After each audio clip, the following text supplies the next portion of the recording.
Olá, quarto ano! Bem-vindos à nossa aula hoje de História. Faz um tempinho já que a gente não tem aula de História, né? Então essa é a primeira aula de História online, tá? A gente vai fazer leitura de alguns textos. Se vocês preferirem, tá? Fazer a leitura individualmente, sem ter que assistir o vídeo, não tem problema. Mas depois tem os vídeos com orientações também de atividades.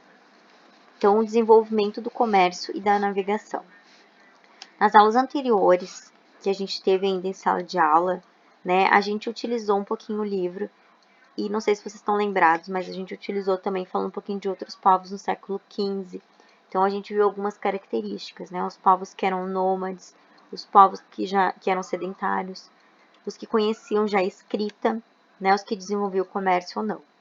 Então neste módulo, tá, a gente vai trabalhar um pouquinho então sobre o comércio, tá? Como se desenvolveu o comércio e a navegação a partir do século XV. Então, gostaria que vocês observassem, tá? Essa legenda. Se vocês quiserem também, vocês podem acompanhar no livro de vocês, tá? Ela mostra a chegada, então, de várias caravelas, certo? E aqui o que a gente pode ver são os indígenas, tá? Então, o desembarque de Cabral, a chegada dele em Porto Seguro, tá? Essa pintura, tá? Não tinha alguém retratando, é uma pintura mesmo. E as pessoas, a partir de informações do que vivenciaram, elas pintavam, tá? Para deixar um registro desses tempos. Quero que vocês reflitam, então, sobre essa imagem, pensando um pouquinho, tá? Número 1. Não precisa registrar, escrever em papel e nada, só para refletir mesmo e responder, tá? Observar as imagens. Qual é a cena representada na imagem acima? Justifique. O que vocês estão vendo aqui nessa imagem? Eu vou subir para vocês ficarem olhando enquanto eu faço as perguntas, então. A pergunta número 2. O quadro mostra o encontro de dois povos diferentes, tá? Aqui é um povo e aqui é o outro. Como lhe parece esse encontro? O que vocês acham desse encontro? Observem as imagens, tá? Observem atentamente o que vocês conseguem perceber através disso. E a número 3. Quem você imagina que são as pessoas retratadas na pintura? Eu já estava falando antes quem era, né? Eu já apresentei para vocês, certo? Então, é só para dar uma refletida mesmo sobre essas questões. Um país chamado Portugal.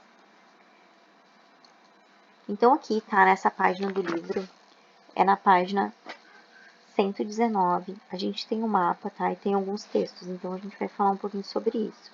Então, no módulo anterior, você conheceu algumas nações europeias no século XV e vamos nos deter agora em Portugal. Então, aqui no livro de vocês, tá? A partir desse mapa, a gente consegue ter uma noção, tá? Da distância entre Portugal e Brasil, tá? O Brasil é essa parte aqui, tá? Um rosa mais forte. E essa parte que tem aqui, essa linha aqui que define azul, tá? É o oceano. Então, é por este, tá? Por este oceano aqui que eles faziam as suas viagens. Portugal, ela tá localizada exatamente aqui nessa pontinha, ó. Portugal.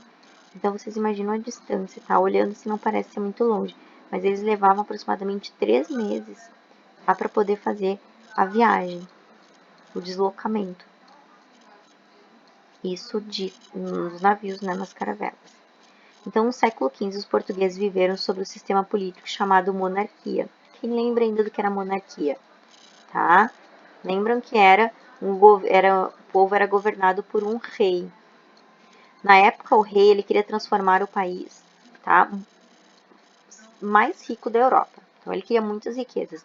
E uma das maneiras de conseguir isso foi investindo em viagens marítimas. Então, eles tinham que fazer essas viagens para conquistar as ilhas, nas terras. Então, eles faziam essas viagens. Os antigos viajantes árabes eram fonte de produtos muito valiosos da época. Então, eles buscavam, tá, em outras terras, as especiarias, o marfim, o ouro, a prata e pedras preciosas, além de outras mercadorias.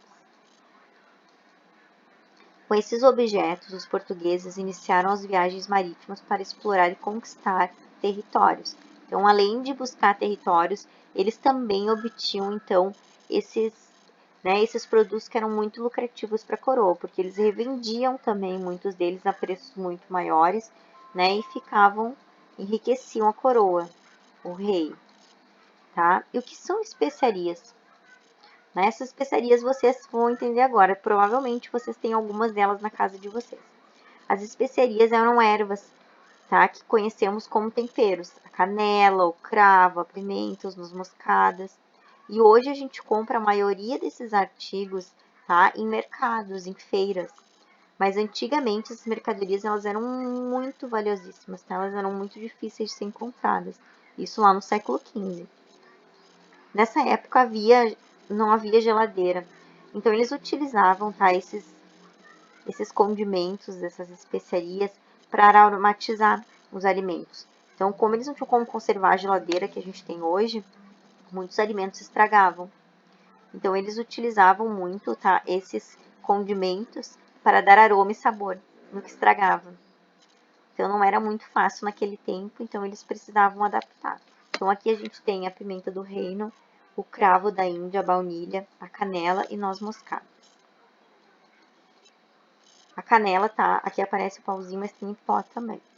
A disputa pelo lucrativo comércio de especiarias foi um dos motivos pelos quais se iniciaram as navegações. Portugal e a Espanha tentavam encontrar uma rota que os levasse ao Extremo Oriente, onde podiam encontrar as especiarias que tivessem de se enfrentar os árabes e italianos, que dominavam o comércio desses produtos e a rota que até então se conhecia para chegar a eles. Esse aqui é o gengibre, tá? Que as pessoas utilizam também, é um dos condimentos que as pessoas utilizam nos alimentos para fazer chá, para garganta também. As navegações. Desde o início do século XV, tá? Que era por volta de 1415, as embarcações portuguesas já navegavam pelo Oceano Atlântico. Então aqui a gente tem uma pintura, tá? Um quadro, que foi pintado em 1881, que retrata, tá? Essa parte da história. Para os padrões da época, isso era um grande feito, pois ainda não se conhecia muito, tá, os oceanos. E existiam muitas histórias antigas que provocavam medo, né, nos navegadores. Então, como era muito desconhecido, né, não tinha povoações muito próximas, era um oceano obscuro, as pessoas daquela época acreditavam muito em lendas, né? Só para relembrar o que são lendas. Lendas são histórias, né, contadas, não necessariamente verídicas. E elas relatavam, no caso, a existência de monstros marinhos, homens sem cabeça, lugares de muita escuridão, eles não enxergavam nada, onde os navegadores poderiam naufragar misteriosamente, envoltos em ondas, montanhas ou em águas ferventes. Então eram histórias que eles contavam. De fato, alguns no início não se arriscavam, tinham muito receio, né, dessas viagens. Mas aos poucos eles, né, com essa questão de querer buscar, né, riquezas para a coroa, eles começaram a enfrentar. Então aqui é uma pintura, tá, que fala da caça de criaturas marinhas de Janjan. A imagem ilustra as lendas da época. Então isso que eu contei para vocês agora, tá? Isso aqui é uma das ilustrações do que eles podiam imaginar que encontrariam pelos mares, pelos oceanos. Contudo, quanto mais eles viajavam, tá? E mais experiência os portugueses adquiriam. Eles iam aos poucos, né? E aprendiam sobre o mar, sobre os ventos, sobre os mapas. Então eles iam encontrando, né, os locais e suas rotas. Entre os anos de 1419 e 1429, os portugueses conquistaram as ilhas Madeira, Açores e Canárias no Oceano Atlântico, em direção ao atual Brasil, como você pode observar neste mapa aqui abaixo. Tá? Então, aqui, para relembrar, é o Brasil, tá? Aqui tudo é oceano, e aqui, tá, são as ilhas que falou ali no texto acima. Com o sucesso dessas expedições, os portugueses continuaram a buscar territórios para conquistar. Diversas expedições, formadas por grande quantidade de embarcações, equipamentos e pessoas, eram enviadas para explorar o continente africano e outros lugares. Então, eles começaram cada vez a expandir a navegação e mais longe, e começaram a perceber que não passavam de lendas mesmo as histórias, né? No início era muito medo, mas eles começaram a perceber que eram mais contos, histórias, lendas do que realidade. Tá? Essa imagem aqui é nas Índias Orientais, quando os navios, tá, chegavam. Então aqui era a recepção, tá, dos navios, das pessoas chegando. Documentos da época contam que no final do século XV, os navegadores portugueses chegaram a viajar em direção às terras que hoje chamamos América, na altura do Mar dos Sargassos. Observe a localização no mapa da página 122, mas preferiam manter as navegações em direção ao Oriente, onde sabiam que existiam muitos produtos de seu interesse. Vou voltar um pouquinho no mapa, tá? Ó, aqui o Mar dos Sargassos, onde eles se expandiram um pouquinho, tá? Um pouquinho, bastante, né?